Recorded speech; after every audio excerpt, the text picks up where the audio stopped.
Hello, everybody, and welcome to Ice-Burgh To Go, your daily dose of Pittsburgh Penguins news and analysis. You can find us on YouTube at Inside the Penguins or anywhere you get your podcasts from. And before we get started on today's episode, let me be among the last to wish you a very happy holidays. Hope everybody had a good holiday weekend, safe and fun. I know I did personally.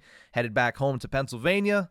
Got a couple of Pittsburgh Penguins items on the Christmas list that I got, but it should be a fun and happy new year coming up this next weekend. And for the Pittsburgh Penguins, Christmas break, just as it is with everybody else getting back to work, the Penguins get back to work later this evening as they take on the New York Islanders over at UBS Arena in Belmont on Long Island.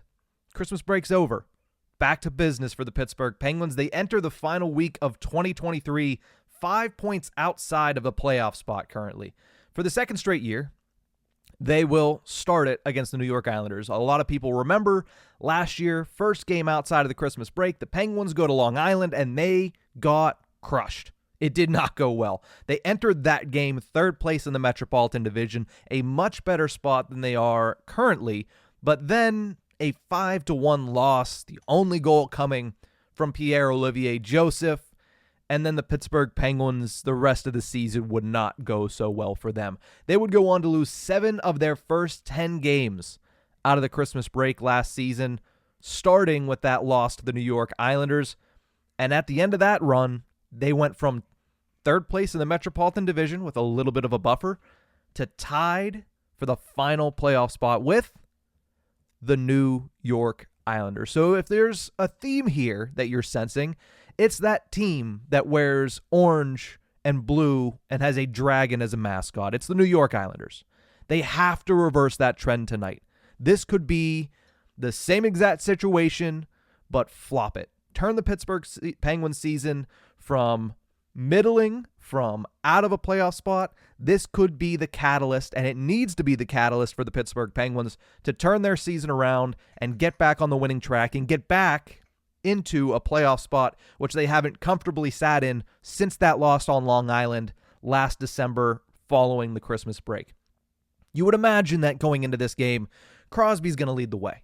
Sidney Crosby is having a Hart Trophy caliber season for the Pittsburgh Penguins, and he's finally starting to get recognized for his efforts. He's starting to slowly climb in each and every sports book up into the top 10, up into the top 8 of their MVP odds. Why? Because he is doing something miraculous. He is pulling this corpse of a lineup into contention for a playoff spot because he has been, despite Jake Gensel and Tristan Jarry and Alex Nedeljkovic, outside of those three, he has been the only player that has been on his game from game one to where we're at today after the Christmas holiday.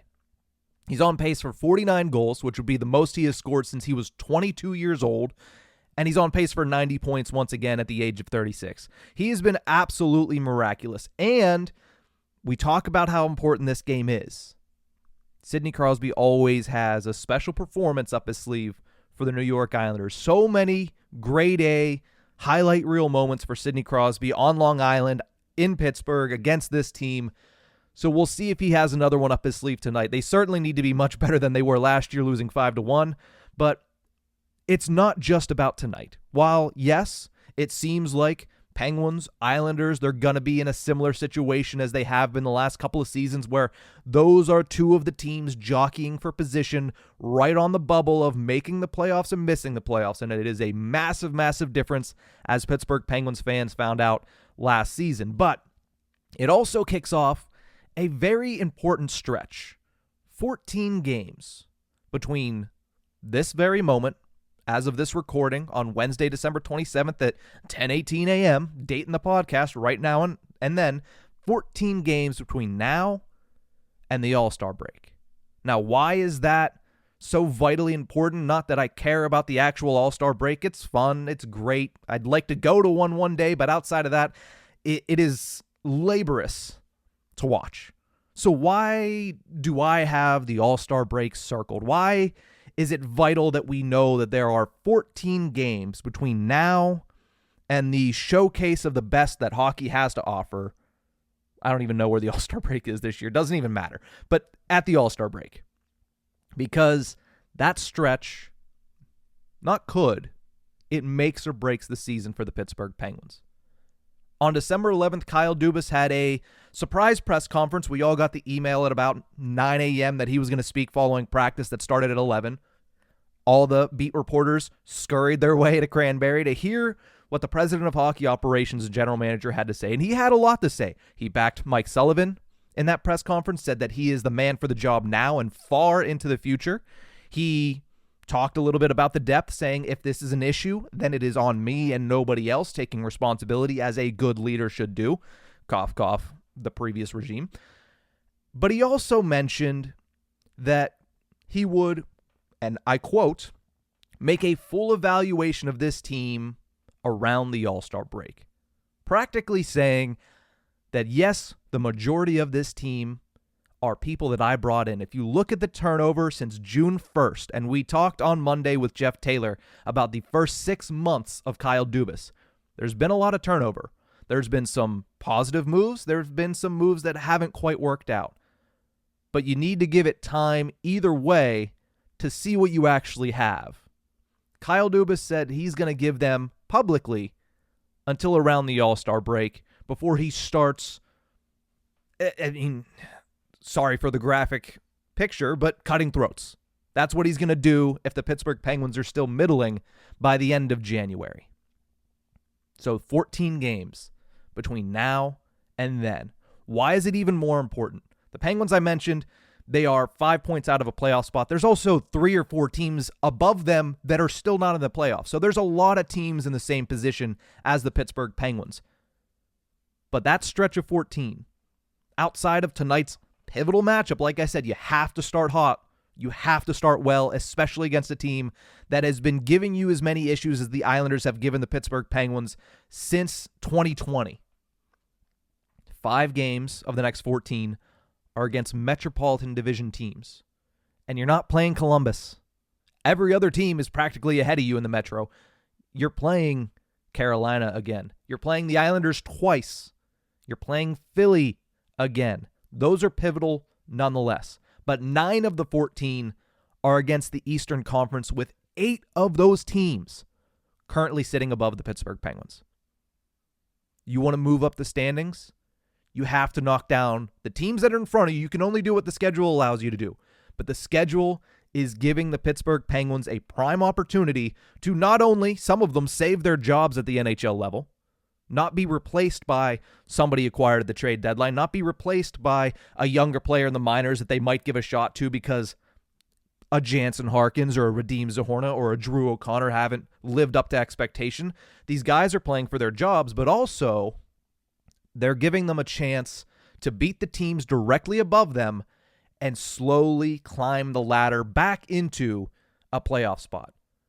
Now, at the end of the day, we're not going to talk further than that. We're not going to talk about winning a playoff series for the first time in half of a decade. We're not going to talk about the ultimate goal, which is to win a Stanley Cup, which is all Crosby and Malkin and Letang and Erik Karlsson, who's yet to win one in his career. That's all they're looking to do, and that's all Mike Sullivan's looking to do, and that's all Kyle Dubas is looking to do, is restore glory to the Pittsburgh Penguins, one of the best franchises of the 21st century to this point. Since the lockout, you can say whatever you want. Since Sidney Crosby entered the league, the Penguins have been a perennial cup contender. They've been a perennial team that is always in the playoffs outside of last season. The next 14 games determine whether they are going to be back in a playoff spot or if they're going to be looking to sell off pieces. If that Jake Gensel trade, that hypothetical that we talked about last week, starts becoming more and more real. If they start looking and saying, okay, who wants Rickard Rakell right now? Who's not on his trade list that they can get rid of Rickard Rakell, because they're going to start selling off pieces. If you're out of a playoff spot by the All-Star break, the chances that a team that has floundered and has just middled their way through the first half of this season is still doing it after the All-Star break, why would you continue to buy and buy and buy? Yes, I understand that the Pittsburgh Penguins are in win-now mode, and they will be until Sidney Crosby stops being, as I mentioned earlier in the show, a Hart Trophy candidate. But sometimes you have to know when moves need to be made. Jake Gensel's the biggest one that I'm looking at. Yeah, the Penguins need Jake Gensel to go anywhere. But also, if he walks in free agency for nothing, that's going to be a massive indictment on Kyle Dubas after only 1 year at the helm. He's going to be paying attention. Not to mention, I mentioned that stretch, 14 games, 5 Metropolitan Division matchups, 8 games against teams ahead of them in the Eastern Conference, 9 games against current playoff teams. They have the Arizona Coyotes in the West. They have the Vegas Golden Knights in the West that they have to take on. So there's going to be an interesting stretch through the month of January. I'm going to extend it a little bit and say it starts right now. 2 games in December against the New York Islanders, 1 more against the St. Louis Blues. It is what it is. The Blues are a team that have come on a little bit as of late. They've got that coaching change bump going. But the Pittsburgh Penguins, they got to start it all off hot, and they got to start it all off right now. Them at the Islanders tonight. This could make or break the season. Last year, it broke the season for the Pittsburgh Penguins. This year, they're going to look to change their fortunes. They're going to look to turn things around. They're going to look not to rewrite history, but to make sure they learn from that history so they can change the future. That's going to do it for this episode of Ice-Burgh To Go. Thank you guys so much for tuning in. Remember, you can find us on YouTube at Inside the Penguins or anywhere you get your podcast from.